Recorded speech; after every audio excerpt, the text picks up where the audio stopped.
Hi friends, hope you're all well and thank you for joining me. I want to talk about recognizing truth and reality the way that it actually is. We go through life having a mind process of certain things that we want to see. And so we wish for things that are not actually there. And so we start to look at situations and people the way that we would like them to be, and not actually how it is or what they are. And some of us see this on a different level. And so we see potential in others that are not actually there yet, but with growth will become. And so I just want to talk about how to actually recognize that what we're seeing is an illusion of the truth, an illusion of what actually is. And that illusion is what we want it to be, what we wish it to be, and what would serve us the best, and not what actually is. So I'm going to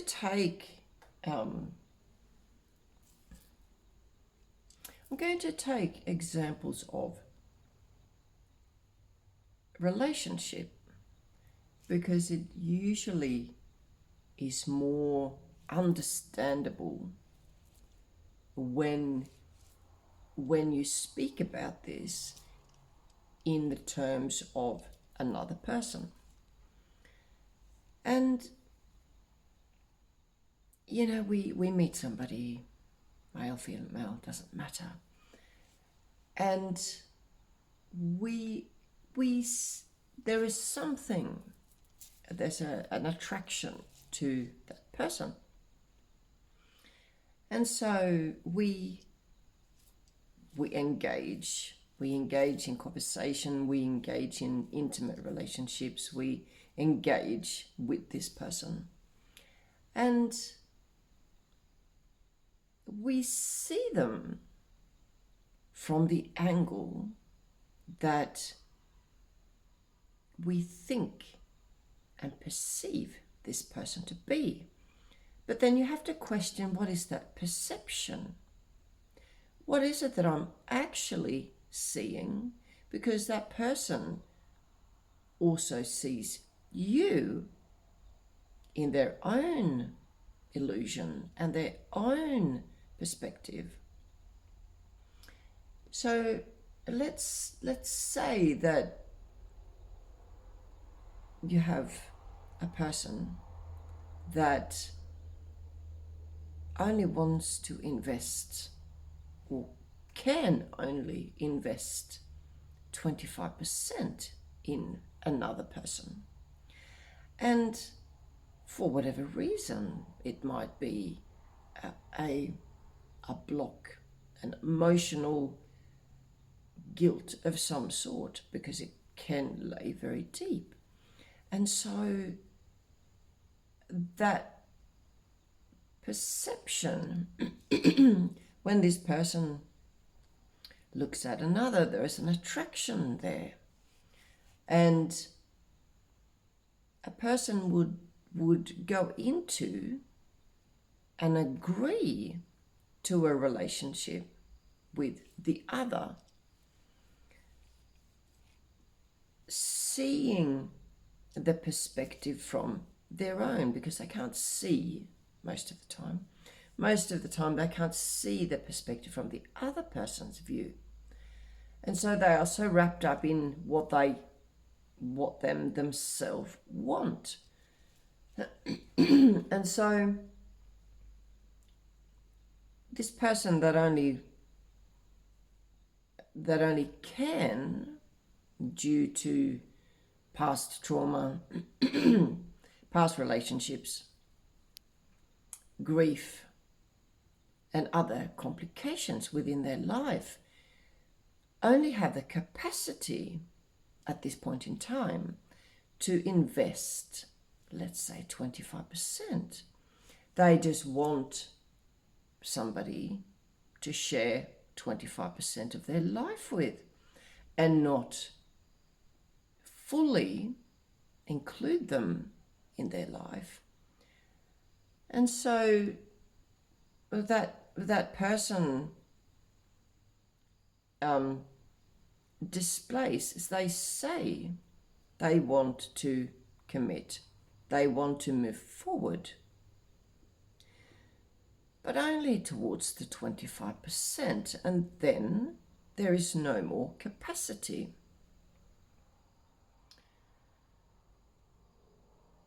So the other person will always remain on an arm's length.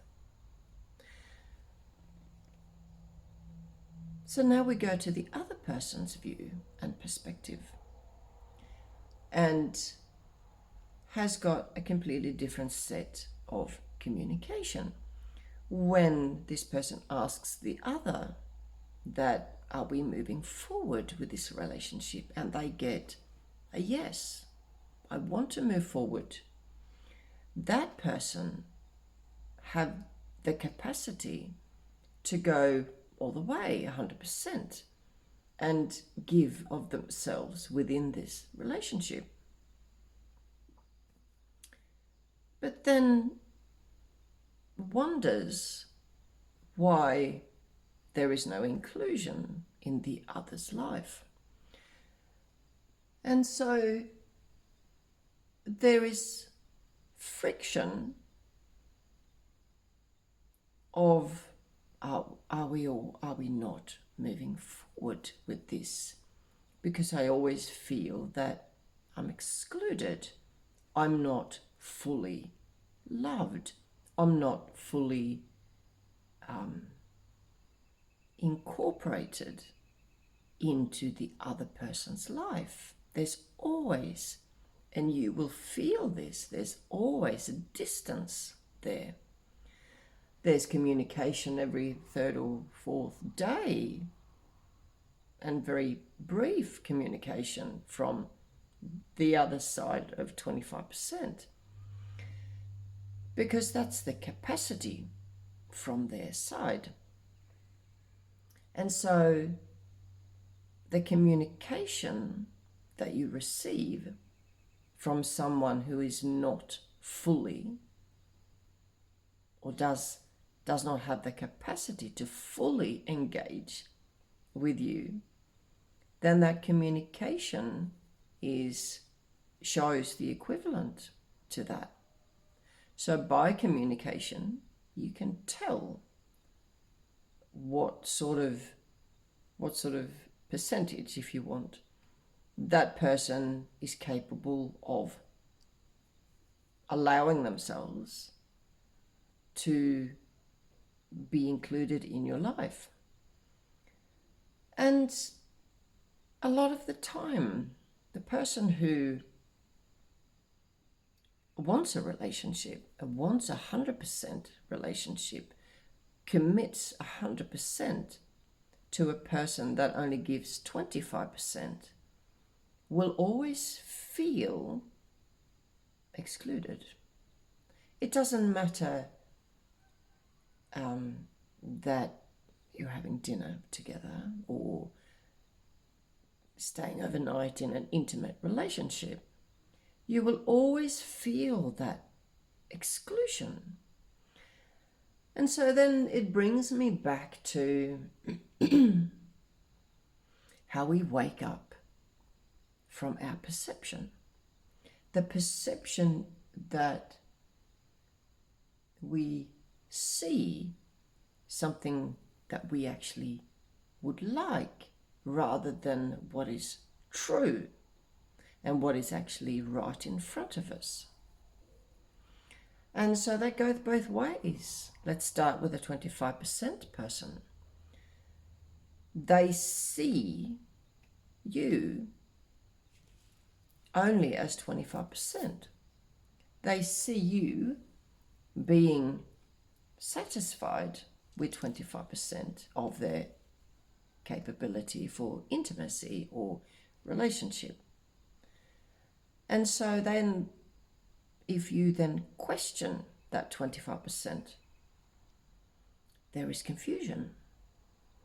There is confusion and resentment in some form, because they saw you as only 25%. That was your role there. Not fully understanding that that wasn't the truth. The truth was 100%. But now the confusion sets in that that person, what? It's my 100% is only 25%. You get the idea. And so it causes confusion in one's mind when the perception of a relationship differs from that which we have an illusion about. And the illusion is that moving forward into this relationship was 25%. That is the 100%. That's the end of that. And so the only way that the 25% person is going to recognize that and see the truth is that the other, the 100% person, will actually say something. And when that person is brave enough to say something, then that causes confusion. It causes a feeling of being lost. It causes a feeling of resentment towards from the person with the 25%. I know I keep saying it, but we need to differentiate between the people. So then the 25% person feels lost, confused, and a bit resentful, because that's not what they saw in you. And so if you then take the other side of the 100% person,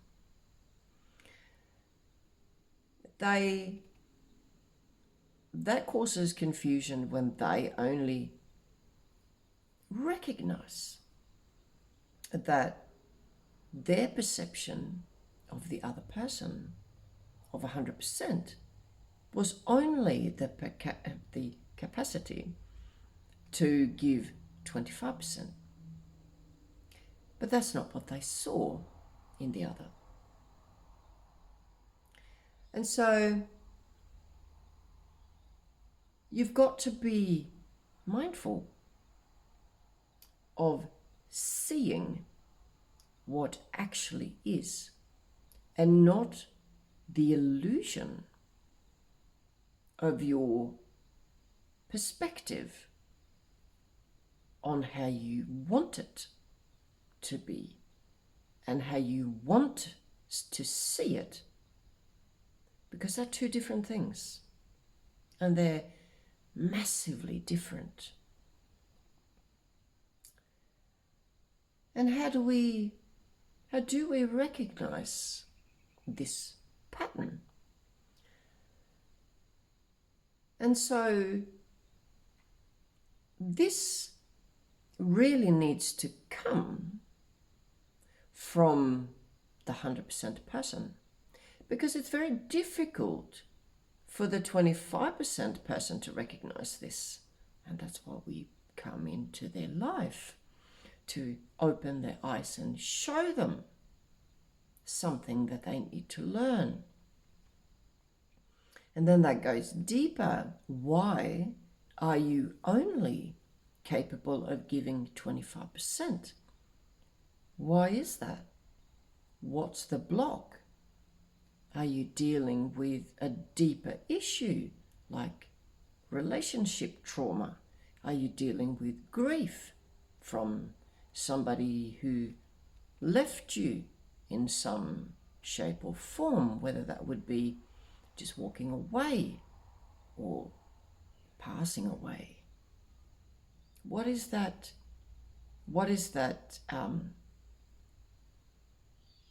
How do you recognize another person's grief, for example, and guilt in association with grief?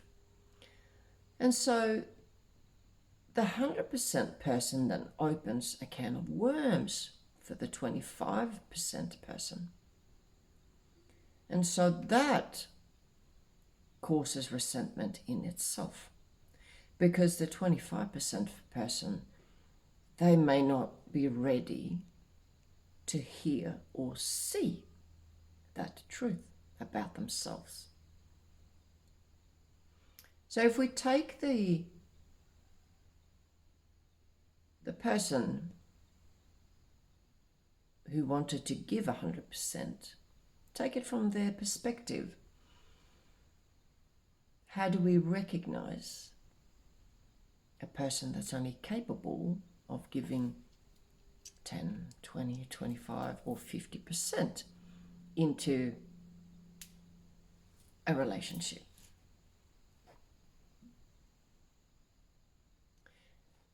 It usually starts with a feeling of exclusion and wondering, am I going to hear from this person? We did say to move forward with this relationship, we agreed. And so why is there not communication? Why is there not love in the embrace when the other person hugs me or holds me or makes love to me? There's very little love or care. Another dead set giveaway, I'm going to say it, is the other person doesn't ask questions about you. They have very little knowledge about the person that you actually are, because they don't want you to ask questions about them. Now that's probably the first thing that will happen to you as a 100% committed person, that the other doesn't ask you questions. They don't really want to know about you, your deep, how you work, what you think. It's shallow. How was your day? The lovely weather. Maybe we can extend into how was your day at work? But it's very little personal. You know, what did you do as a child? What happened to you? What have you done? Have you traveled? How was that? There's no questions, or very little question. And usually, if they feel that you want to engage, the questions that they do ask are not open questions for you to elaborate on. They are closed questions and shallow questions that you can chit-chat to anyone about. And so therefore, they don't get to know you because they don't actually want to get to know you. They don't have the capacity to get to know you more than 25%. So that's probably the first clue that you are going to see from the other person. And so I would, and that is a red flag, or an orange one at least. And so you have to stop. You have to stop. Because if you don't stop and look at that, then you have to question yourself and your own boundaries. I wanted a 100% committed person. And I'm getting somebody that only seem to you, because that's the truth at this point in your recognition. I only seem to be getting a person that doesn't give 100% back to me. So if you see it, but then allow it, that's another story. Then you have to question your boundaries. Am I allowing this? That's not what I wanted, but why am I allowing it? Do I feel like I've invested enough time or too much time with this person to walk away already? Do I feel that no one's perfect? Because nobody is. But I'm not going to say anything because I'm just allowing it. Am I allowing it because I don't believe I'm worth any better? Am I allowing it because my upbringing, I was taught that I had to work for love. I have to receive breadcrumbs. Or I'm going to rephrase that. I have to work my tail off and expend my time, my love, my attention to somebody who will only give me and have only the capacity to give me breadcrumbs. Is that what I allow? Then you've got to look at your boundaries, because those boundaries may not be true. Why am I only allowing breadcrumbs? Is that something that I was taught? Is that something that I deserve? What, do I not have any self-worth? All these things come up. And so you've got to look at the illusion and question the illusion. And that is uncomfortable for a lot of people. And that's why people just remain in a job, remain in a relationship that doesn't work, remain in a family unit that is full of lies.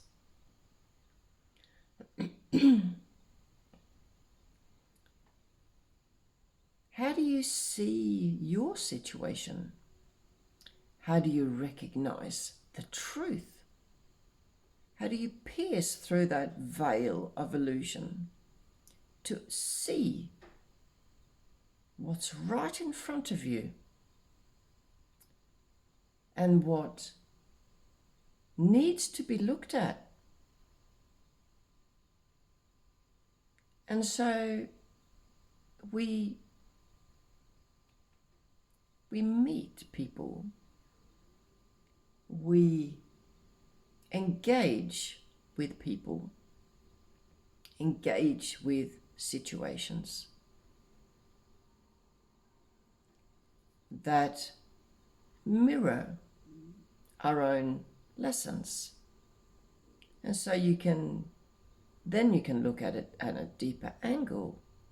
If you already see through the illusion and see the truth right in front of you, because it's right there, you can see it, but you can't actually see it. It doesn't click. The light doesn't come on. And so the illusion keeps going. Maybe you're not ready to see it. Maybe you hope it goes away. But I can tell you right now, it's not going to. So you have to look at it. You have to be brave enough to see it. The sun is very strong, but it's very I have mist and condensation inside my glass, and so it disperses the light even more. It's amazing. It's a very bright photographic light box in a natural way. But it's very interesting that when you see the truth, and that when you're brave enough to look at it and sit with it and recognize it and go, oh, goodness, I didn't see it because I didn't want to see it. And now I have to look at it. It causes an inevitable change within yourself. It causes an inevitable change in the other person if you speak to them. If you have if you're brave enough to say something, and you should, because that's your boundary. And then, because you are always here to give your valuable knowledge and understanding to another. Otherwise, we'd be sitting at home with 10 cats and never see anyone or talk to anyone. We are here to communicate and engage with others so we can learn and grow. That's our role here. And so in that process of learning and growing, we teach, whether you like it or not, you're a teacher. We teach others about themselves.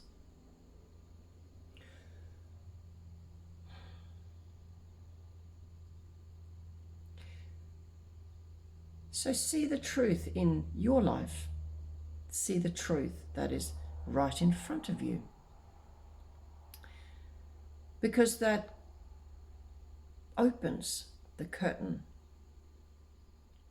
to reality, to how life actually is and what life actually wants to show you, and how you need to see it. Because if you live in an illusion, you are going to keep wondering why all these things happen to you. And why are they happening to you? Because you can't see the truth. Therefore, you cannot make the right choice that serves you the best. I'm going to leave it there and have my coffee. That's now gone cold. And so I wish you all the clarity in the world and the bravery to sit and look at what's actually right in front of you.